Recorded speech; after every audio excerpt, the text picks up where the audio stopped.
Last हमने जो किया था एक बार सारा का सारा रिकैप कर लेते हैं। हमने किया था excess pressure in a drop, excess pressure in a drop, जिसका मैंने तुम्हें मतलब बताया था, एक बार अच्छी तरह समझ लेते हैं, ठीक है। कि अगर तुम्हारे पास कभी भी एक ड्रॉप है, मैं अभी फिलहाल के लिए स्फेरिकल मान के चल रहा हूं, तो उसके अंदर प्रेशर ज्यादा होता है as compare to outside pressure.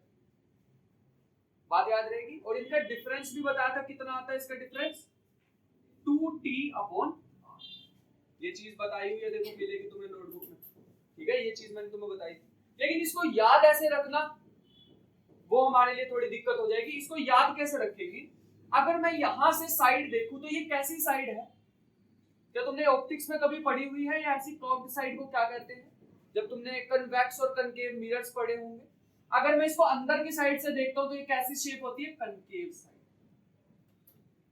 ठीक है। और अगर मैं इसको बाहर की साइड से देखता हूं तो कैसी होती है, ये कन्वेक्स साइड। तो अगर मैं इसको दूसरी तरह से लिखना चाहूं तो मैं ऐसे भी लिख सकता हूं, pressure in concave side minus pressure in convex side is equal to कितना आएगा, 2T/R। ऐसे हमें याद रखना है, क्योंकि आज जो हम सोप बबल वाला फॉर्मूला, एक बबल वाला फॉर्मूला करने वाले हैं, उसमें इसकी जरूरत हमें पड़ने वाली, ठीक है। तो सबसे पहली चीज आज की ये, जिसे दिमाग में रखेंगे, ये फॉर्मूले का डेरिवेशन मैं कल पहले ही करा चुका हूं, ठीक है। उसके बाद नेक्स्ट चीज जो आज हमें याद रखनी है, सबसे पहली चीज, दूसरी चीज हमें याद रखनी है कि हमने पढ़ा था, अगर कोई भी एक मेरे पास बकेट पड़ी हुई है, कोई भी एक बकेट पड़ी है और उसमें मैं यहाँ पे कैपिलरी ट्यूब डाल दूं, तो क्या होगा, वो कैपिलरी ट्यूब डालने से, उस कैपिलरी ट्यूब डालने से उसके ऊपर पानी आ जाता है, ऊपर चढ़ जाता है। क्यों आता है वो आज रीजन भी जानेंगे अच्छी तरह, और ऐसी शेप आ जाती है उसकी, ठीक है, उसकी कुछ ऐसी सी शेप बन जाती है। मान लो ये h हाइट ऊपर चला गया, तुम्हें पता है हमने हाइड्रोस्टैटिक में पढ़ा था कि इस पॉइंट पे और इस पॉइंट पे, यहाँ पे दोनों पॉइंट पे एक चीज है जो सेम रहती है, वो है प्रेशर। तो pressure at x and pressure at y remains constant.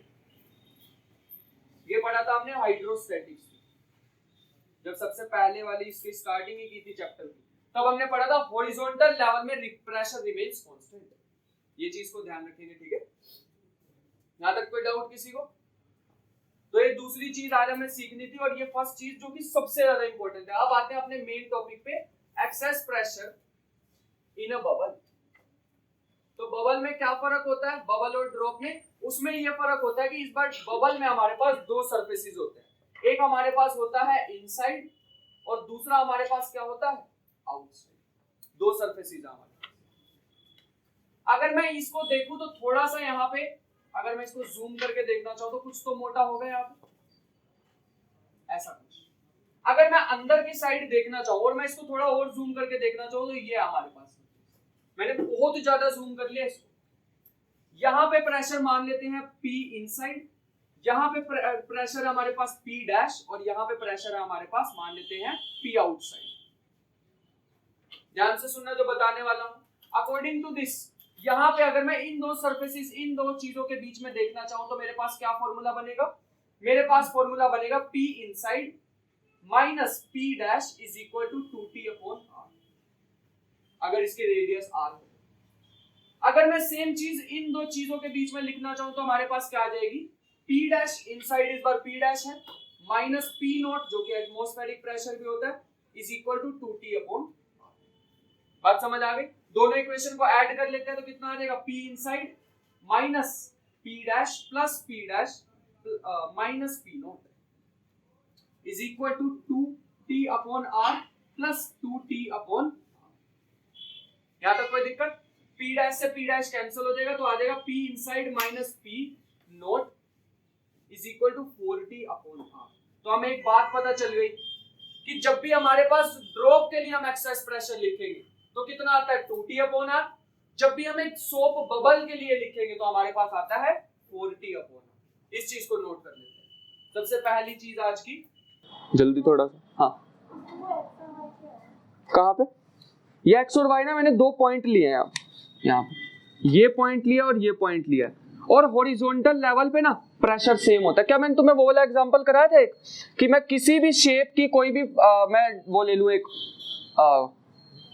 Funnel for example, अगर मैं किसी भी शेप की ले लूं, ऐसे सेम ही बन गई है ऐसा कुछ, तो मैंने बताया था उसके यहाँ पे बॉटम में अगर मैं एक पॉइंट ले लूं A और ये B, तो इन दोनों पे प्रेशर क्या होता है, सेम, क्योंकि ये सिर्फ हाइट पे डिपेंड करता है। लेकिन ये कहानी तभी होती है जब पानी रुका हुआ हो, इसीलिए मैंने यहाँ पे साइड में लिखा भी हाइड्रोस्टैटिक्स, चीजें रुकी हुई। किसमें, वो आज का क्वेश्चन, ऊपर कैसे चढ़ा, हाँ वो आज का क्वेश्चन, मेनली उसी पे ही फोकस कर रहा मैं कि इसमें पानी ऊपर क्यों चढ़ा, मैंने तो सिंपल रखा ही था ना, ऊपर क्यों चढ़ रहा है, तो वो आज का क्वेश्चन है। अब नेक्स्ट देखो, जो हमारे पास एक कल भी मैंने समझाने की कोशिश की थी, एक और बार देख लेते हैं कि जब भी हमारे पास cos थीटा होता है, अगर उसमें वैल्यू 90 से छोटी होती है तो cos थीटा कैसा होता है, पॉजिटिव। अगर हमारे पास थीटा की वैल्यू 90 से बड़ी होती है तो हमारे पास cos थीटा कैसा होता है, नेगेटिव। ये चीज को ध्यान रखेंगे हम, ठीक है। अब मैंने तुम्हें कल एक और फॉर्मूला बताया था, फॉर्मूला करने से पहले एक कॉन्सेप्ट समझाया था जिसे हम कहते हैं एंगल ऑफ कांटेक्ट। इसका मतलब होता है कि जब भी हम कोई लिक्विड किसी हम कैपिलरी ट्यूब में डालते हैं तो या तो वो राइज कर जाता है या वो ऐसे थोड़ा सा इकट्ठा हो जाता है। दो एग्जांपल बताए थे मैंने तुम्हें, एक बताया था मरकरी का और एक मैंने तुम्हें बताया था वाटर का। तो ये वाटर होता है जो ऊपर चढ़ने की कोशिश करता है और ये मरकरी। अगर मैं यहां से एक टेंजेंट लगा दूं तो ये टेंजेंट के साथ जो इसका एंगल बनेगा तो वो हमारे पास क्या होता है, इसका मैंने कल मीनिंग बताया था, एंगल ऑफ कांटेक्ट। लेकिन ये मुझे मैथमेटिकली भी चीज प्रूव करनी थी, तो मैंने तुम्हें कल एक फॉर्मूला लिखवाया था जिसे आज डिराइव करना हमारा गोल है। ये हमारे पास 2t cos थीटा अपॉन में r रो g, इसे डिराइव करना आज हमने। उससे पहले यहां पे अगर थीटा जो है वो 90 से छोटा है, देखो इसमें 90 से छोटा है ना, तो अगर थीटा 90 से छोटा है तो cos थीटा क्या है, पॉजिटिव। पॉजिटिव का मतलब हाइट इज पॉजिटिव। अगर हाइट पॉजिटिव है तो ऊपर चढ़ेगा, जो कि हमें दिख भी रहा है। यहां पे थीटा क्या होता है, ग्रेटर देन 90। ग्रेटर देन 90 का मतलब cos थीटा नेगेटिव, इसका मतलब HB नेगेटिव। नेगेटिव का मतलब नीचे जाएगा, दिख भी रहा है नीचे जाएगा। तो मतलब दोनों बातें ट्रू थी, मैथमेटिकल भी और जो हम देखते हैं वैसे भी, ठीक है। उसके बाद हम चलते हैं यहां पर इसके डेरिवेशन पे, जिसकी हेडिंग लिखेंगे कैपिलरी राइज। सबसे पहले हमने क्या किया, सबसे पहले तो सुनो कैपिलरी राइज मुझे पता कैसे चला, ये कॉन्सेप्ट आता है सब बायो वालों को तो पता ही होगा। जैसे ही हम बोटनी तो नहीं पढ़ी अब तुमने, है ना, वो प्लांट्स वगैरह का कोई चैप्टर, क्या करते हैं जैसे ही हम प्लांट्स को पानी देते हैं रूट्स में अपने आप ऊपर कैसे चला जाता है। क्या तुम्हें पता है दो चीजें हैं जो उसके पानी को ऊपर लेके जाती है, जाइलम और फ्लोएम, वो चीजें ऊपर लेके जाती हैं। वही वैसा ही कॉन्सेप्ट हमारे पास यहाँ पे आता है, कुछ उससे रिलेटेड कॉन्सेप्ट यहाँ पे आता है। क्या आता है वो आज देखते हैं। जैसे ही मैंने क्या किया, ऑब्जर्वेशन मेरी क्या हुई, रीजन नहीं अभी पता, सिर्फ ऑब्जर्वेशन। मैंने ना एक पतली सी बिल्कुल ट्यूब ना एक पानी में रख दी, तो पानी यहां तक आ जाना चाहिए था हमारे अकॉर्डिंग, लेकिन मैंने बड़ी ध्यान से उसको ऑब्जर्व किया। जैसे ही मैंने पानी में वो चीज रखी और वो पानी यहां तक भर गया, यहां तक भर गया वो पानी h हाइट तक। क्यों, इसका रीजन अभी जानेंगे, पहले उससे पहले आ जाते हैं उसकी शेप कुछ ऐसी हो जाती है। क्या ये हमें पता है चीज, ये चीज तो पता है हमें, उसकी आज शेप ही हो जाती है। तो हमने क्या ऑब्जर्व किया, अभी अभी मैंने तुम्हें बताया था कि हमेशा इन साइड या फिर कनकेव वाली साइड में प्रेशर कहां पे ज्यादा होता है, कनकेव या कन्वेक्स। कनकेव वाली साइड में प्रेशर ज्यादा होता है और कन्वेक्स वाली साइड में प्रेशर कम होता है। कितना कम होता है, 2t अपॉन r। क्या इसको हम ऐसे भी लिख सकते हैं, प्रेशर ऑन कनकेव साइड, इसको इधर ले आओ, -2t upon r is equal to p convex. मतलब कन्वेक्स साइड पे, मतलब बाहर की साइड पे प्रेशर और इधर की साइड में प्रेशर को मैं ऐसे भी लिख सकता हूं। बड़ी ध्यान से देखना डेरिवेशन ये वाला, ये r किसकी रेडियस, ये जो r लिखा हमने ये किसकी रेडियस, ये हमारे पास रेडियस होती है इसकी।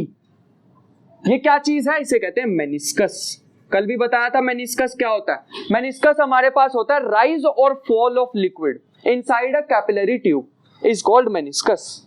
बात समझ में आ गई। तो ये हमारे पास रेडियस है मेनिस्कस की, यहां तक कोई दिक्कत तो नहीं है। अब ध्यान से देखना, इसको मैं थोड़ा जूम करके बनाता हूं। अगर मैंने कैपिलरी ट्यूब ऐसे करी और ये मेरे पास वाटर कुछ ऐसे आ रखा है, ऐसा कुछ, यहां पे कितना प्रेशर है इस समय, बाहर की साइड जहां पे पानी नहीं है, यहाँ पे कितना प्रेशर है? अरे एटमॉस्फेरिक प्रेशर, यहाँ पे तो नहीं कुछ है ना इस समय, तो यहाँ पे हमारे पास होता है एटमॉस्फेरिक प्रेशर। मतलब आउटसाइड पे इस समय और कोई प्रेशर नहीं है, सिर्फ और सिर्फ कौन सा प्रेशर है? Atmospheric pressure. और अंदर की साइड कौन सा होगा? मैंने तुम्हें बताया अंदर की साइड निकालना बहुत आसान है। क्या होता है? अंदर की साइड इनसाइड मान लेते हैं और माइनस कितना आ जाएगा? 2T/R। अब ये कहां से आया एक और बार समझा देता हूं। अगर मैं ऊपर से देखूं तो ये कैसे वाली साइड है? कनकेव या कन्वेक्स? कनकेव। तो कनकेव में ज्यादा होना चाहिए था प्रेशर और कन्वेक्स में कम होना चाहिए था। तो यहां पे देखो, अगर मैं इसको भी P0 लिख दूं तो ये P0 माइनस 2R, 2T/R। क्या ये कमी तो है प्रेशर P0 से? अगर मान लो ये P0 हमारे पास है 10, तो ये 10 में से कुछ माइनस ही तो हो रहा है, मतलब कमी तो आएगा। तो हमें पता लग गया, बिल्कुल सही है। अगर मैं यहां पे देखना चाहूं, ये H हाइट मान लो ऊपर चढ़ गया पानी, ये वाली H हाइट, यहां पे अगर मैं एक पॉइंट पे X पॉइंट पे प्रेशर लिखना चाहूं तो कितना आएगा, वो हमें निकालना है। ध्यान से सुनते हैं। अगर मुझे इस पॉइंट पे प्रेशर निकालना है तो वो कैसे निकालेंगे? इस पॉइंट पे कितना है? P0 minus 2TR। और H हाइट नीचे कितना प्रेशर फील होता है किसी लिक्विड में? हाइड्रोस्टैटिक्स याद करो, जब भी हम लिक्विड में H हाइट नीचे चले जाते हैं तो हमें कितना प्रेशर फील होता है? ρGH। क्या कराई थी ये चीज मैंने कभी? और प्लस में और भी प्रेशर है इस पे अभी इस समय, P0 माइनस 2T/R। तो पहली चीज हमारे पास ये रही जो हमें मिल गई फर्स्ट इक्वेशन। मैं फिर से बता देता हूं, इसका डेरिवेशन सिर्फ 2 लाइन का, और समझने में मिनिमम 50 चीजें हैं इसमें। इस एक टॉपिक में सिर्फ एक और लाइन लिखूंगा और आंसर आ जाएगा, लेकिन हमें इस टॉपिक को बड़े अच्छे से समझना पड़ेगा। बहुत सारी चीजें इसमें सीखने वाली। तो हमारे पास आ जाएगा Px is equal to this. अब हमने एक और चीज भी देखी थी, यहां पे अगर मैं एक पॉइंट ले लू A, यहां पे एक पॉइंट ले लू B और यहां पे एक पॉइंट ले लू C, इन तीनों में से सबसे ज्यादा प्रेशर कहां होगा? A, B, C। कहां पे होगा सबसे ज्यादा? B पे। मैंने तो अभी बताया था कि तीनों पे सेम ही होता है हॉरिजॉन्टल लेवल। अभी बताया था हॉरिजॉन्टल लेवल पे हमारे पास प्रेशर सेम होता है। Pressure at A, pressure at B equal to pressure at C। यहां B पॉइंट पे, A पॉइंट पे और C पॉइंट पे कितना प्रेशर लग रहा है इस समय? Atmospheric pressure. यहां पे तो एटमॉस्फेयर ही है सिर्फ, इज इक्वल टू P0। तो यहां से अगर हम कंपेयर कर दे, देखो यहां से इसको PB लिख लेते हैं, तो यहां से अगर मैं कंपेयर करके देखूं तो PB की वैल्यू P0 भी आ रही है और PB की वैल्यू ये भी आ रही है। तो दोनों को कंपेयर करेंगे, P0 is equal to ρGH plus P0 minus 2T/R। देखो P0 से P0 कैंसिल और हमारे पास कितना आ जाएगा? ρGH is equal to 2T/R। ये हमारे पास आंसर आ गया। लेकिन दिक्कत हो गई यहां पे, R is the radius of, ये किसकी रेडियस है? मेनिस्कस की रेडियस। लेकिन मेनिस्कस की रेडियस कैसे निकाल लूं? डेरिवेशन तो इतना इजी था, कुछ दिक्कत ही नहीं हुई हमें, लेकिन मेनिस्कस की रेडियस कैसे निकालें, वो हमारे पास चैलेंज आ गया। अब बस वही सोचना रह गया हमारे पास कि मेनिस्कस की रेडियस कैसे निकाल लूं। तो यहां हमें लगाना है थोड़ा सा दिमाग, देखना कैसे लगाना है, बड़ी ध्यान से समझना, ट्रिग्नोमेट्री यूज होने वाली है। अगर मैं यहां पे एक टेंजेंट बना लूं तो ये एंगल कितना? थीटा। बड़ी ध्यान से देखना, प्योर मैथमेटिक्स। अगर मैं इसको थोड़ा सा गोल बना लूं तो ये ऐसे बनेगा, और ये रेडियस हो जाएगी हमारे पास R। ये किसकी रेडियस है? मेनिस्कस की। और ये क्या चीज है? ये जो अभी लाइन बनाई, सही बोल रहे हो? किसकी? ये भी रेडियस है, बताओ क्यों? सेमी सर्कल की या फिर ये ट्यूब की? पहले तो मेरे को बताओ, ये ट्यूब ऐसी है क्या, बस 2 लाइनें, या गोल है? गोल है। तो ये क्या चीज होगी? इस ट्यूब का डायमीटर, और अगर मैं इसको आधा कर दूं तो वो क्या बनेगा? रेडियस। तो ये रेडियस ही तो है, छोटा r। ठीक है, अब ध्यान से देखना क्या करने वाला हूं मैं। अब इसको थोड़ा लाइन को ऊपर कर देते हैं। ये एंगल थीटा, तो ये कितना? अगर ये थीटा तो ये एंगल कितना? थीटा। क्यों? Vertically opposite angle. तुम्हें पता है ये एंगल 90 होता है, ऐसा क्यों? टेंजेंट और रेडियस के बीच में 90 डिग्री का। अगर ये 90 ये थीटा, तो ये कितना? 90 माइनस थीटा। नहीं समझ आ रहा तो ऐसे लिख लो 90। समझ आ गया क्या? ये वाला एंगल और ये वाला एंगल को प्लस करोगे तो 90 आना चाहिए। मुझे निकालना है ये वाला, तो थीटा उधर भेज दो, तो 90 माइनस थीटा। ये एंगल कितना है, इसको रब कर देते हैं। इस वर्टिकल लाइन में और इसमें एंगल कितना है 90। ये एंगल कितना आ रहा था 90 माइनस थीटा। ये टोटल एंगल कितना है 90। तो ये कितना बचा करके देख लेते हैं। ये वाला है हमारे पास 90 माइनस थीटा, इसको मान लेते हैं थोड़ी देर के लिए alpha, plus alpha is equal to कितना आना चाहिए 90। देखो 90 से 90 कैंसिल, थीटा उधर भेजेंगे तो अल्फा कितना आ जाएगा थीटा। मतलब हमें पता लग गया ये एंगल कितना है थीटा। क्या थोड़ा गंदा सा हो गया या समझ आया? आ गया समझ? इस ट्रायंगल को थोड़ा सा मैं यहां बना लेता हूं। ये हमारे पास दिया हुआ है आर, ये आया थीटा और ये है छोटा आर। अगर मैं इसका एक ट्रायंगल बना लूं तो बताना यहां से cos थीटा कितना आ जाएगा। क्या होता है cos theta? Base upon hypotenuse. अगर मैं स्मॉल आर यहां से देखना चाहूं तो आर, अगर मैं कैपिटल आर यहां से देखना चाहूं तो कितना आ जाएगा small R upon cos theta. बात यहां तक कोई दिक्कत? हमने यहां पे मेनिस्कस वाले में कैपिटल आर ले लिया यहां पे, हाँ ठीक है। आप डाल देते हैं उसमें वैल्यूज, क्या बन जाएगी हमारे पास rho G H is equal to 2t upon R. यहां से h कितना आ जाएगा हमारे पास 2t अपॉन आर, और यहां से रो जी को नीचे भेज देंगे। इस r की हमें जरूरत नहीं है ना, हमें ये पता लगेगा कभी जिंदगी में। पता लगेगा क्या? उसके ऊपर गोला ऐसे बनाओगे वहां पे बैठ के, होगा ही नहीं कभी भी। इस r को रिप्लेस कर देते हैं इससे, तो क्या बन जाएगा 2t upon r upon cos theta rho G. ये cos थीटा ऊपर भेज देते हैं तो कितना आ जाएगा 2t cos theta upon r rho जी। मुझे पता है समझ नहीं आया होगा, है ना? एक और बार समझेंगे। कहां से स्टार्ट किया था पहले? तो ये हमारा एक टास्क है, सबसे पहले यहां तक समझ आया? मैं बताता हूं एक बार। बाहर की साइड प्रेशर कम होगा, अंदर की साइड ज्यादा होगा। ऐसा क्यों कहा मैंने? क्योंकि मैंने तुम्हें अभी अभी बताया था कि कनकेव की साइड, मतलब कनकेव की साइड हमेशा प्रेशर ज्यादा होता है और कन्वेक्स की तरफ हमेशा प्रेशर कम होता है। और वो डिफरेंस कितना होता है 2t बाय आर। अगर यहां पे P नोट है तो यहां पे कितना होगा P nought minus 2t by R. ठीक है, अब मैंने देखना था कि इस पॉइंट पे कितना प्रेशर आ रहा है, तो मेरे को पता है इस पॉइंट पे प्रेशर निकालना बहुत आसान है। पहले तो ये हाइट देख लो, इस हाइट की वजह से एक प्रेशर आता है रो जी एच, और यहां पे भी तो कुछ प्रेशर होगा। वो कितना निकाला था हमने P nought minus 2t by R. कहानी खत्म, इसको साइड पे रख दिया। मेरे को तो इतना ही पता था। एक और कॉन्सेप्ट मेरे को पता था, क्योंकि ये पानी रुका हुआ है तो हमें पता है हॉरिजॉन्टल लेवल पे सारी जगह प्रेशर क्या होता है सेम। ए पे, बी पे और सी पे प्रेशर सेम होता है। मैंने यहां लिखा which is equal to P nought. क्यों P नोट लिखा? क्योंकि यहां पे बाहर से कौन सा प्रेशर लग रहा है एटमॉस्फेरिक प्रेशर, तो इसीलिए P नोट लिख दिया। मतलब P भी P नोट के भी इक्वल है, P भी इस सारे तामझाम के भी इक्वल है, तो दोनों को इक्वल कर लेते हैं। इक्वल किया, यहां से P नोट कैंसिल, और ये हमारे को एक रिलेशन मिल गया। लेकिन दिक्कत हो गई एक R की। ये R तो ये था ना यहां वाली रेडियस, ये तो मेरे को पता ही नहीं लगेगी कभी भी। मेरे को कौन सी रेडियस पता लग सकती है? ट्यूब की रेडियस। अब ट्यूब की कैसे पता लगेगी, इतनी पतली ट्यूब की रेडियस? क्या तुम्हें वो एक्सपेरिमेंट कराए गए screw gauge vernier caliper class में? वर्नियर कैलिपर कराया गया ना, उससे निकाल लेंगे। मतलब इसकी रेडियस पता लगा सकते हैं, उसकी नहीं निकाल पाएंगे। तो मेरे को कुछ ना कुछ मैथमेटिक्स करनी थी जिससे मैं इस बड़े आर को छोटे आर में कन्वर्ट कर दूं, वेयर छोटा R is the radius of tube. वापिस आ जाते हैं यहां पे। इसमें मैंने दिमाग लगाया, ये कौन सा एंगल है? This is called angle of contact. अगर ये थीटा था तो ये भी कितना आया थीटा। ये एंगल हमने पता लगा कि कितना है 90, क्योंकि रेडियस और टेंजेंट के बीच में कितना एंगल होता है 90। ये थीटा है तो ये आएगा 90 माइनस थीटा। अगर ये 90 माइनस थीटा, तो अब यहां पे कितना बन रहा है 90, जिससे हमें पता लगा ये कितना आया थीटा। सिंपल मैथमेटिक्स, एक बार खुद से हाथ से करके देखोगे समझ आ जाएगा। फिर हमें पता लगा ये थीटा आ गया, तो मैंने इसका अलग ट्रायंगल बना लिया। आर और आर में रिलेशन कैसे निकालूं? बेस और हाइपोटेन्यूज cos थीटा।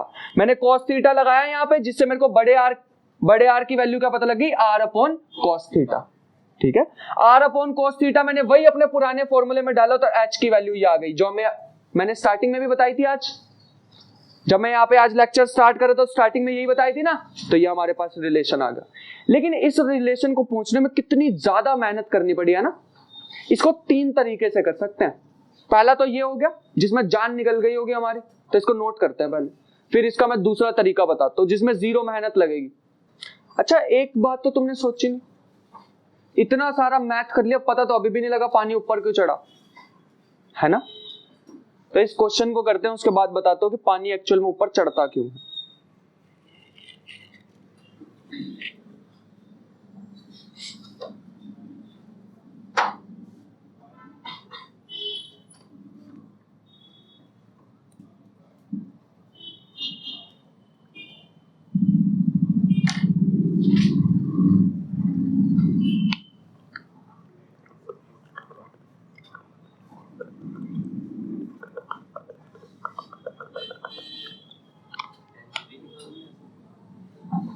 और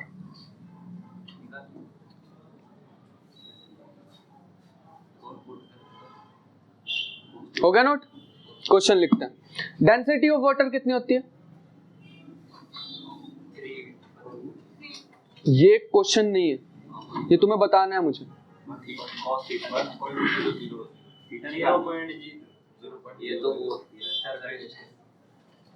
डेंसिटी ऑफ वाटर 1.08। अरे वाह, 1000 kg पर मीटर क्यूब या फिर 1 ग्राम पर सेंटीमीटर क्यूब। तो हमें अगर cos थीटा दिया हुआ 0 degree, find radius of tube, find radius of tube.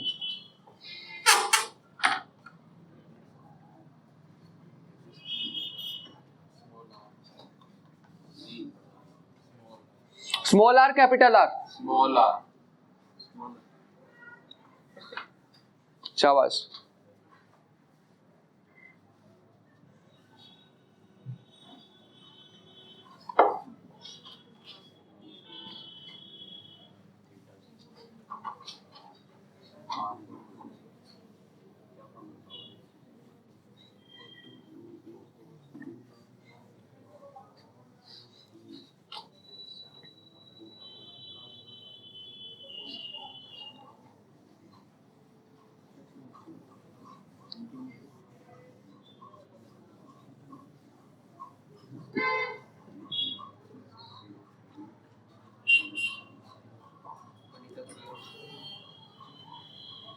बड़ी तगड़ी हो गई क्या? इतनी इजी तो दिया मैंने, ये तो कैलकुलेटर की भी जरूरत नहीं पड़ेगी। 5 लाख क्या निकाल के बैठ गया? हाँ है टी, सरफेस टेंशन। चलो आ जाओ साथ में करते हैं। H is equal to 2t cos theta upon में r रो जी। देखते हैं यहां पे हमारे पास हमें निकालना है r, तो क्रॉस मल्टीप्लीकेशन करेंगे 2t cos थीटा अपॉन में h रो जी। ठीक है, यहां से अगर मैं वैल्यूज डालना चाहूं तो क्या आ जाएगी? 7.5 इंटू 10 रेस्ट पर माइनस 2 इंटू 2 इंटू में cos 0। cos 0 कितना होता है? 0, है ना? 1। बहुत अच्छे। नीचे आ जाएगा h जो कि है 7.5 अपॉन में 100। अपॉन में 100 क्यों है? सेंटीमीटर को मीटर में चेंज किया है। 1000 मल्टीप्लाई में 10। बस इसको सॉल्व कर लो, आंसर 7.5 से 7.5 गया, यहां बचा 2 और पावर्स देख लो कितनी बचेंगी। 2 यहां से आएंगी -4। मेरा कुछ ऐसा आ रहा है 2 इंटू 10 रेस्ट पर -4। हाँ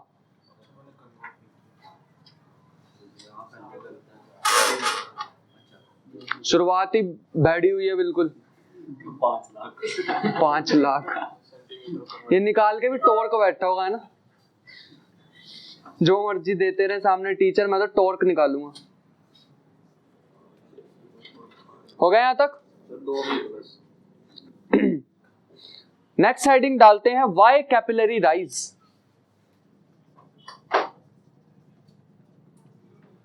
वाई कैपिलरी राइज क्यों?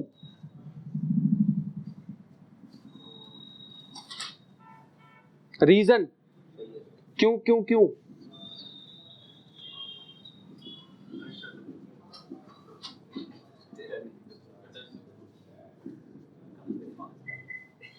सबसे पहले हमारा दिमाग क्या कहता है, पानी को ना यहीं तक भरना चाहिए था, है ना? फालतू में ऊपर क्यों गया? यहीं तक भरना चाहिए था ना। तो ठीक है, पानी यहीं तक भरना चाहिए था, हमने मान लिया। अब ध्यान से देखना, अभी दिमाग की दही होने वाली तुम्हारे पहले ही होगी। अब ध्यान से देख लेना, यहां पे तुम्हारे अकॉर्डिंग कितना फोर्स लग रहा है इस समय? P naught. ओए बस, यहां पे कितना फोर्स लग रहा है? P note. और इस साइड पे कितना फोर्स लग रहा है? P note minus 2t upon में R, where R is the radius of tube. सही बोल रहा हूं? Where R is the radius of meniscus. मतलब यहां पे प्रेशर कम है और यहां पे प्रेशर ज्यादा है। इसका मतलब तो हमें यही समझ आ रहा है, यहां प्रेशर कम है, यहां प्रेशर ज्यादा है। और यहां प्रेशर कितना है इस समय? P nought. एक मिनट, यहां प्रेशर पी नोट और यहां pressure P note minus 2t by R, यहां कम कैसे हो गया? पानी क्या चाहता है? प्रेशर सेम रहे।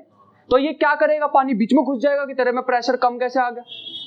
समझ पा रहे हो? यहां प्रेशर कम और यहां प्रेशर ज्यादा, तो ये क्या चाहेंगे? ये ट्यूब के बीच में घुस जाएंगे ताकि वो प्रेशर को बैलेंस कर ले। मतलब ये 2t बाय आर को एक खत्म करना चाहते हैं। कैसे करेंगे खत्म? ये पानी के, ये ट्यूब के बीच में घुस जाएंगे, उस पानी जैसे ही बीच में घुसा मतलब पानी ऊपर चला जाएगा। मान लेते हैं ये h हाइट ऊपर चला गया, थोड़ी देर के लिए ऐसे सपोज कर लेते हैं ये h हाइट ऊपर चला गया, ऐसा कुछ। अब यहां पे कितना प्रेशर बन जाएगा तुम्हारे अकॉर्डिंग? रो जी एच। इतना प्रेशर होता है एक लिक्विड में h हाइट नीचे, ये फ्लूइड स्टैटिक्स में। अब ये रुक जाएगा पानी, पहले नहीं रुकेगा, ठीक है, क्योंकि प्रेशर डिफरेंस है ना, यहाँ पी नोट है, यहाँ कुछ हो रहा है, इसलिए नहीं रुकेगा। अब रुक जाएगा ये रो जी एच। ये जो रो जी एच है किसके अगेंस्ट हुआ काम? ये किसको हटाने की साजिश थी? 2t by are. तो मतलब ये बैलेंस करने वाला है 2t बाय आर। एक बार फिर से बताता हूं, बिना समझाए तो जाने भी नहीं वाला हूं मैं। यहां पे पानी ऊपर चढ़ा तो यहां पे प्रेशर कितना बन गया? रो जी एच। पानी में एच हाइट नीचे, इतना प्रेशर होता है। और हमें पता है कि जब भी इसमें एक्स्ट्रा किस चीज की वजह से पानी ऊपर गया? इस फैक्टर की वजह से पानी ऊपर गया, 2t बाय आर की वजह से। तो ये रो जी एच जो है किसमें खर्च होगा? 2t बाय आर को बैलेंस करने में। जैसे इसको इसने बैलेंस किया, यहां से एच कितना आ रहा है? 2t अपॉन में आर रो जी। क्या तुम्हें सेम सेम फॉर्मूला लग रहा है जो पहले निकाला था, जो ये आ गया? अब समझ आया पानी ऊपर क्यों चढ़ता है? पानी ऊपर चढ़ता है, एक ही रीजन है इसका, प्रेशर डिफरेंस की वजह से। बात समझ पा रहे हो? यहां प्रेशर कम हो गया, यहां प्रेशर ज्यादा है, तो पानी ऊपर नीचे से घुस जाएगा प्रेशर को बैलेंस करने के लिए। और बैलेंस तो ये चीजें होंगी, मतलब ये चीज इसको खर्च हो जाएगी इसको करने में, बैलेंस। यहां से भी सेम फॉर्मूला मिल रहा है, बस यहां पे ये आर क्या है? Radius of meniscus. ये तो पहले ही निकाल लिया था, क्या आ रहा था? R is equal to R upon में कोस अल्फा कोस थीटा। डाल देंगे इसमें, आ जाएगा आंसर। कोई दिक्कत है यहां तक? हाँ हाँ, एक और बार समझाएं। हाँ बिल्कुल, ध्यान से देखना एक और बार। हमें पता है कनकेव साइड में प्रेशर ज्यादा होता है, कन्वेक्स साइड में प्रेशर कम होता है। आज से जहन में उतार लेते हैं बात।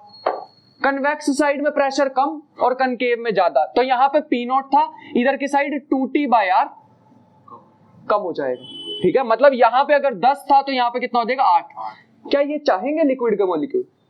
वो तो बैलेंस करके रखना चाहेंगे। यहां पे भी 10, यहां पे 10 है तो यहां पे भी कितना है? 10। और यहां पे 8 है, लेकिन प्रेशर तो बैलेंस करना चाहते हैं। ये क्या करेंगे? नीचे से ट्यूब में घुस जाएंगे और इस पानी को ऊपर उठा देंगे ताकि प्रेशर बैलेंस हो जाए। किस चीज को बैलेंस करना है? ये 2t बाय आर को। समझ पा रहे? यही तो पंगा पा रहा है, वरना हमारे पास यहां भी पी नोट होता, यहां भी पी नोट होता। ये 2t बाय आर की वजह से दिक्कत आ रही थी। तो ये जो हमारे पास पानी ऊपर चला गया h हाइट पे, और h हाइट के नीचे यहां प्रेशर कितना आ जाता है? हाइड्रोस्टैटिक से रो जी एच।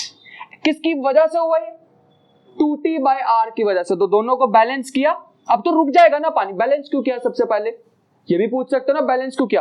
क्योंकि ये रुक जाएगा पानी ऊपर जाके, या अभी भी चलता रहेगा हमेशा के लिए, एक टाइम पे आके तो रुक जाएगा, इसीलिए मैंने इसको बैलेंस कर दिया। बैलेंस करें, यहां से h आ गई हमारे पास सेम जो पहले निकाला था। यही रीजन है हमारे पास पानी कैपिलरी ट्यूब्स में ऊपर क्यों जाता है, प्रेशर डिफरेंस की वजह से। कोई इश्यू यहां तक? ठीक है, अब इसको करने का ना ये दूसरा तरीका था, इसको समझने का एक लिखते हैं अल्टरनेटिव मेथड। वो नहीं मिलने वाला बुक्स में तुम्हें। अल्टरनेटिव मेथड मैंने बताया ना, इसको समझने के 3 तरीके हो सकते हैं। क्या यहां से हमें समझ आ गया? और याद रखना कल किसी से पूछ लूंगा मैं कुछ भी, ये जितने मैथ वगैरह जो भी कराया तो एक बार पढ़ के आना इसको सारे। अल्टरनेटिव मेथड,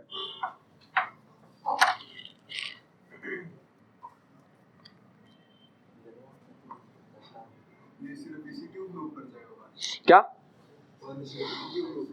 जैसे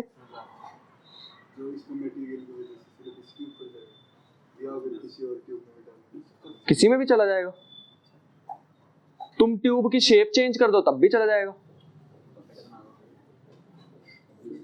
अच्छा तुम खुद सोच के देखो, इतनी बड़ी बकेट और उसमें 1 गिलास पानी डाल दो, ऊपर आ जाएगा? नहीं आएगा ना, तो फैल जाएगा। तुम उसकी शेप को कम करते रहो, छोटा करते रहो, क्या होगा? पानी ऊपर आता रहेगा। तुम उसको और पतला कर दो, इतना सा बना दो, पानी ऊपर आ जाएगा। तुम उसको और पतला कर दो, पानी और ऊपर आ जाएगा। तुम उसको जितना पतला करते रहोगे वो पानी उतना ही ऊपर आता रहेगा। फाउंटेन्स ऐसे ही बनते हैं, पता है? किसमें क्या नहीं कर रहे? हाँ, तो तभी तो इतने पे आकर रुक गया ना, इसके ऊपर तो नहीं जाएगा पानी, रुक गया इसीलिए आके। ठीक है, कभी भी कैपिलरी ट्यूब उस लेवल पे पानी नहीं हो सकता। किस लेवल पे? नहीं, बिल्कुल। मतलब इसका कहने का है कि बाहर नहीं गिर सकता पानी, यही बोल रहे हो? हाँ, ट्रॉली या ट्यूब होगी, हाँ, जितना इसका सरफेस लेवल है पानी का, ठीक है, उस पे कभी पानी नहीं हो सकता कैपिलरी ट्यूब। नहीं, जो फ्रूटी होती है उसमें तो फिर टाइम में अपने ऊपर आ जाती है, हैं? प्रेशर लगा फ्रूटी होती है, हाँ, उसमें तो वो अपने आप चला जाती है। स्ट्रॉ से वो अपने आप तो एक लेवल तक आ तो जाती है। ये हमारी स्ट्रॉ है, वो यहाँ तक पहुंची होती है पहले। ऐसे करके देखो, थोड़ा सा गिर जाएगी बीच में से, फ्रूटी ना गिर के बैठ जाइए अपनी आज। ठीक है, नेक्स्ट हमारे पास क्या था? Alternative method. ये बहुत इजी है समझने में, लेकिन दिमाग फिर से चाहिए हमें समझने के लिए। तो इस बार हम क्या करने वाले हैं? इस बार सरफेस टेंशन का यूज करने वाले। देखो कैसे, मान लो एक हमारे पास कैपिलरी ट्यूब है, दोबारा से इतनी चौड़ी नहीं है ये। अच्छा, तुम्हारे दिमाग में ये तो नहीं कैपिलरी ट्यूब इतनी मोटी सी होगी और वहां पे तुम्हें केमिस्ट्री लैब में जाकर दिखाई इतनी पतली सी, तुम चौंक जाओ कि ये क्या दे दिया। इतनी पतली सी होती, मैं जूम करके दिखा रहा हूं तुम्हें। यहाँ पे मान लो ये पानी कुछ भी भरा हुआ लिक्विड, मान लो फिलहाल के लिए हम पानी मान के चल रहे हैं, जिसकी शेप कुछ ऐसे आ गई। आप ध्यान से समझना है ये चीज। मान लो पानी अच्छा हाइट ऊपर चला गया, अब ध्यान से समझना। यहां पे इस पॉइंट पे इस समय पानी इसको पकड़ के रखा हुआ ग्लास को, किस फोर्स की वजह से? एडहेसिव फोर्स की वजह से। इस ग्लास को ऐसे पकड़ के बैठा हुआ है, ऊपर चढ़ने की कोशिश कर रहा है ना, लेकिन एक हाइट तक ही चढ़ सकता है। अगर ये ग्लास को इधर की डायरेक्शन में खींच रहा है, अगर पानी लिक्विड ग्लास को इधर की डायरेक्शन में खींच रहा है, तो ग्लास भी इसको पुश करेगा। क्या हमें पता है न्यूटन थर्ड लॉ से कि अगर तुम किसी पे फोर्स लगाओगे तो वो भी तुम्हें इक्वली फोर्स लगाएगा, बट इन ऑपोजिट डायरेक्शन। पता है ये चीज? अगर तुम एक ईंट लो अपने सिर पे मारो तो तुम्हें भी लगेगी और वो ईंट को भी। महसूस तुम्हें हो गया, अलग बात है। अगर इसका मतलब ये जो ग्लास है ये भी इस पे फोर्स लगाएगा, but in the opposite direction. और ये कितना एंगल होता है? थीटा। और ये भी कितना एंगल होता है? ये क्या होता है? Vertically opposite angle. यहां तक कोई दिक्कत? ये कौन सा फोर्स है? This is the force exerted by glass. तो नेट फोर्स लिख लेते हैं यहां पे, पहले इसे समझ लो अच्छे से। Net force exerted by tube on water. कितना आ जाएगा नेट फोर्स? देखना बस हमें यही। अगर ये नेट फोर्स किसी तरह निकाल लूं तो अपना काम हो जाएगा। क्या तुम्हें पता है सरफेस टेंशन का जो फोर्स है वो कैसे वर्क करता है? टेंजेंशियली। तो मतलब ये तो सरफेस टेंशन है हमारे पास। अभी बड़ी ध्यान से समझते रहना सिर्फ। ये अगर सरफेस टेंशन है तो इसका इधर कितना कंपोनेंट आएगा? S cos theta. और इधर कितना कंपोनेंट आएगा? S sine theta. ऐसे इधर भी तो होगी ये चीज, यहाँ पे एस है तो ऊपर आएगा एस कॉस थीटा और इधर की डायरेक्शन में क्या आएगा एस साइन थीटा। अब यहाँ से कंफ्यूजन थोड़ी सी जो मैं रिमूव करने वाला हूँ, क्या ये सिर्फ दो ही दीवारें हैं इसमें या पूरा ये गोल है ट्यूब? ये ट्यूब गोल है, क्या इसमें दो ही ऐसे होने वाले हैं या पूरी चारों तरफ होने वाले हैं? हर तरफ होने वाले हैं पूरे सर्कल में। साइन वाला, एक साइन वाला इधर जा रहा है, एक साइन वाला इधर जा रहा है, तो ये क्या एक दूसरे को कैंसिल कर देंगे? सोच के देखो, एक इधर की साइड एक इधर की साइड, ये दोनों एक दूसरे को कैंसिल कर देंगे। सिर्फ दो ही होंगे या पूरे गोल में बहुत सारे होंगे? और वो सारे एक दूसरे को कैंसिल कर देंगे क्योंकि ये circle, circle is a symmetric shape. ऐसे ही जैसे ये इधर है ये इधर, ऐसे ही और भी दो कंपोनेंट होंगे जो ऑपोजिट डायरेक्शन में होंगे। मतलब हॉरिजॉन्टल वाला जितना भी है वो सारे एक दूसरे को क्या कर देंगे कैंसिल। बचेंगे कौन कौन से? ऊपर वाले कंपोनेंट। ऊपर देखो कौन सा लग रहा है, इधर भी लग रहा है एस कॉस थीटा और इधर की साइड भी क्या लग रहा है एस कॉस थीटा। यहां तक कॉन्सेप्ट समझ आया? थोड़ी देर के लिए इसको साइड पे रखते हैं। सरफेस टेंशन का फॉर्मूला क्या होता है? Force upon length. तो यहां से फोर्स क्या आ जाएगा सरफेस टेंशन इनटू में एल। तो मुझे बता सकते हो टोटल लेंथ कितनी होगी जिसपे सरफेस टेंशन लग रही है? कितने पे लग रही होगी वो पूरी सरफेस टेंशन? 2 pi R. यहां पे R is the radius of meniscus है ना। इस बार ट्यूब की आएगी। क्यों इस बार ट्यूब क्यों आया? सोच के देखो, यहां पे आ जाएगा एस, इसकी जगह आ जाएगा 2 पाई, मैं यहां लिखने वाला हूं R. Where R is the radius of meniscus या ट्यूब? ट्यूब। क्यों? अरे इस बार तो मैंने कोई सर्कल कंसीडर ही नहीं किया, ये तो मैं ये वाली रेडियस देखना चाह रहा हूं। समझ पा रहे हो? ये भी तो गोल है ना, इसके अराउंड ही तो सरफेस टेंशन काम करेगी। ये पानी किसके ऊपर चढ़ रहा है? ग्लास के। तो वो ग्लास के तो साइड की मैं देखूंगा उसका क्रॉस सेक्शन, तो यहां पे आ गया 2 pi R, where R is the radius of tube. इस चीज को ध्यान रखेंगे। अब सरफेस टेंशन के कौन से कंपोनेंट मेरे को लेने हैं? साइन वाले, कोस वाले? कोस वाले। बाकी तो कैंसिल ही हो गए। तो ये आ गया हमारे पास फर्स्ट इक्वेशन। बता सकते हैं फोर्स कहां एक्ट करेगा? ऊपर नीचे, अपवर्ड डाउनवर्ड? सारे कंपोनेंट कहां है? ऊपर, तो ये अपवर्ड। सबसे पहली इक्वेशन हमें मिल गई। क्या यहां तक कोई डाउट है किसी को? रिपीट करने की जरूरत? सेकंड सुनो, ये पहली इक्वेशन हो गई। अच्छा इसका वेट कितना होगा? वेट का फॉर्मूला किसी को पता है? इस वाटर का जो इसके अंदर है कैपिलरी ट्यूब के, इसका फॉर्मूला होता है mg। क्या पढ़ा हुआ वेट का फॉर्मूला ये वाला? लेकिन मास तो पता ही नहीं इसका। डेंसिटी तो पता होगी।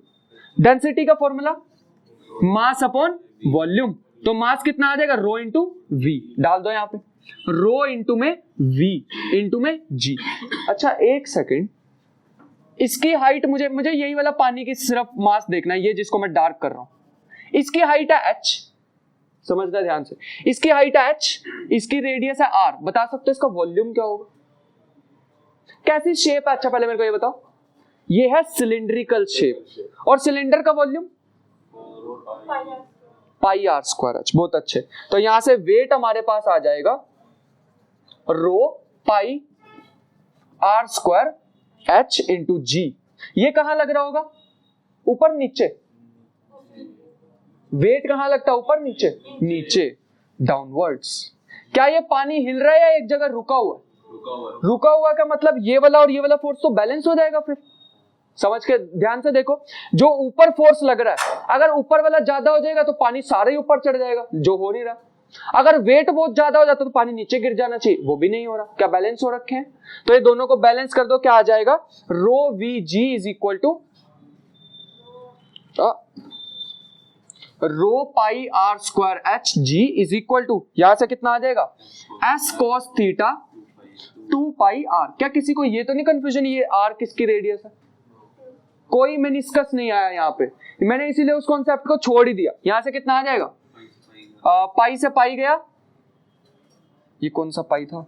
ये वाला पाई गया। एक आर से आर गया और तो नहीं कुछ कैंसिल हो रहा है। एच निकाल लो, क्या बन जाएगा? 2s cos theta upon rho R G, R rho G. क्या ये फॉर्मूला देखा हुआ हमने कहीं पे? ये तो वही वाला पहले वाला ही फॉर्मूला आ गया। क्या ये वाला समझ आया तुम्हें? मेथड ये सेम फॉर्मूला लग रहा है ना? कौन सा मेथड इजी, ये वाला या पहले वाला? पहले वाला इजी था ना मेथड। इससे देखो कितनी ज्यादा तकलीफ हुई, हमें पहले वेट निकालना पड़ा, फिर ऊपर फोर्स निकालने पड़े कंपोनेंट, उससे ज्यादा इजी है। सिर्फ 2 ही तो लाइंस लिखनी पड़ी उसमें, बन गया। लिख ली रेसिपी? नहीं, रेसिपी नहीं होती, वो क्या होती है? प्रोसीजर। चलो आ जाओ क्वेश्चन करते हैं। इस बार ना मैंने क्वेश्चन ही टेढ़ा कर दिया, सच में ही टेढ़ा कर दिया, पता है उसे? हाँ तो ये है कुछ 30 डिग्री के एंगल पे। अच्छा, अब इसमें पानी कैसे होगी इसकी शेप? क्या वैसे यू, या अब थोड़ी ऐसे हो जाएगी? समझ पा रहे हो? अब तो ऐसे हो जाएगी ना। हमें वर्टिकल हाइट दे रखी है 7.5 सेंटीमीटर, डेंसिटी दे रखी है 1000 kg पर मीटर क्यूब, ठीक है, वेरी इंपॉर्टेंट।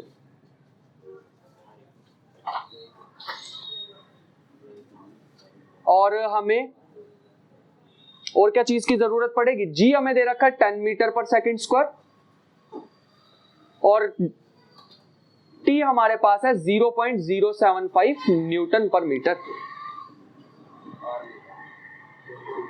करो, फाइंड द रेडियस। रेडियस भी इसकी गिवन है इस बार। रेडियस हमें दे रखी है हाँ 5 मिलीमीटर। हाँ मेनिस्कस की नहीं, ट्यूब की radius. Radius of tube is 5 millimetre. हमें फाइंड आउट करना है, find the height of liquid rice. तो वो तो दिया ही हुआ 7.5 है ना, थीटा दिया हुआ 30, लेकिन निकालने कैसे? एंगल ऑफ कांटेक्ट 0, उसको 0 मान लो, लेकिन फिर निकालने कैसे इसमें? क्या निकालते? Length of the water rise, उसे हाइट कट करके लिख लो, length of the water rise. तो वो तो दी नहीं हुई क्या 7.5? वो तो हाइट है, हमें क्या निकालना है?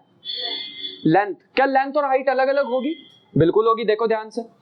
हाइट तो ये हमारे पास जितना पानी ऊपर गया, लेंथ हमारे पास ये वाली है जितना पानी इसके अंदर चढ़ा, तो वो निकालना हमें। कैसे निकाल ले? क्या मेरे को ये सारे तामझाम की जरूरत थी एक्चुअल में? Yes sir.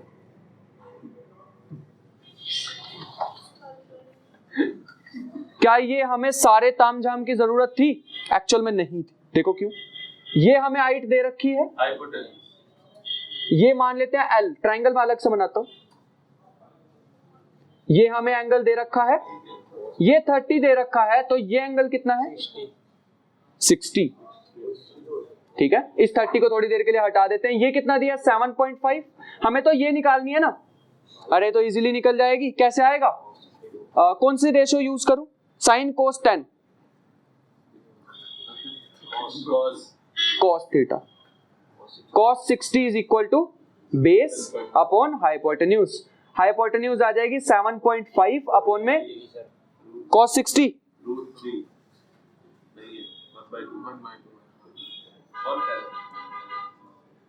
किसमें दे रखा? Centimetre, 15 centimetre. तो एक काम करते हैं ना, इसको क्वेश्चन की फॉर्म में क्यों लिखे, इसे लिख लेते हैं नोट। जब भी हमें कोई कभी ट्यूब को टेढ़ा करके दे दे, तो हमें क्या करना है? ये वाले क्वेश्चन में इन सब चीजों की जरूरत नहीं थी। अगर तुम्हें हाइट दे रखी है, लेकिन निकालना हो, हाइट दे रखी है h और निकालना हो तुम्हें l, तो कैसे निकालते हैं? अगर ये थीटा और ये थीटा तुम्हें दे रखा है, तो यहां पे आ जाएगा, अभी अभी हमने निकाला,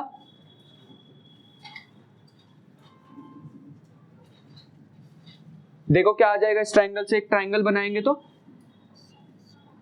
ये अगर हमें थीटा दे रखा है, तो ये आ जाएगा 90 माइनस थीटा, ये आ जाएगा h और ये आ जाएगा l। तो यहां से cos थीटा क्या आ जाएगा? cos 90 minus theta. समझ पा रहे हो मैं क्या कर रहा हूं? यहां पे थीटा आया, तो यहां एंगल कितना आएगा? 90 माइनस थीटा। इसको थोड़ी देर के लिए दिमाग में थीटा ही सपोज कर लो ना, 90 माइनस थीटा को थोड़ी देर के लिए 90 माइनस मतलब cos थीटा कितना हो जाएगा बेस अपॉन हाइपोटेन्यूज, बेस दे रखी है ये वाली h अपॉन l, और cos 90 माइनस थीटा पता है क्या होता है sin theta, positive negative sin theta is equal to h by l। हमें क्या निकालना होता है l, तो वो आ जाएगा h बाय sin थीटा। लिख लेते हैं इसे। जब भी ट्यूब को टेढ़ा करके दिया हो तो ये वाला फॉर्मूला लिख लो, फॉर टेढ़ी ट्यूब क्या, फॉर टेढ़ी tube L is equal to H upon sine theta. हाँ तो यही लिखना है, अपने नोट्स है है ना।